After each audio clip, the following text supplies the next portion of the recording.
Isso era uma terça-feira.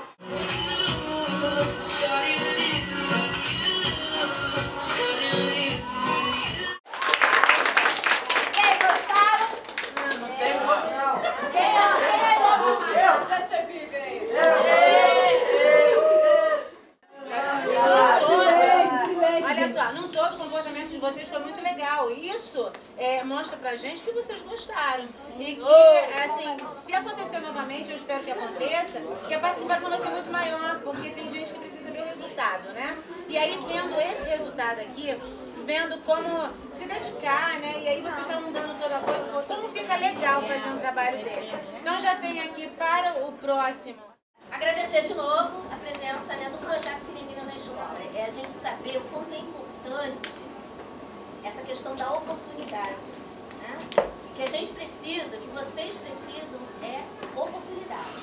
Agora, para além de ter oportunidade, é saber usufruir dessa oportunidade. Né? Então, assim, foi muito legal o trabalho que os alunos fizeram de estar, dia de chuva e tudo mais, aqui na escola, aproveitando uma oportunidade.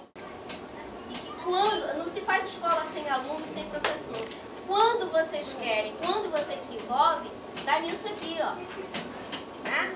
Quanto vocês são importantes para essa escola, o quanto é legal trabalhar junto com vocês, né? Para vocês verem o que é possível vocês fazerem. Isso aqui é só o começo. Eu estou ali observando vocês, essa coisa que a Isabel falou, de vocês estarem tranquilos, né? Da gente não ter pressão chamando a atenção, tá todo mundo na boa assistindo.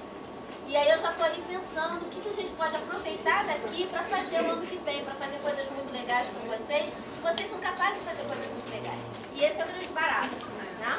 É isso. O documentário João do Vale, Railane, Fernanda, professora Marise vem tirar foto aqui com as meninas. As nossas cineastas, salva de palmas para elas. Fizeram um documentário super bonito do João do Vale, contando a história do João do Vale. É isso, gente.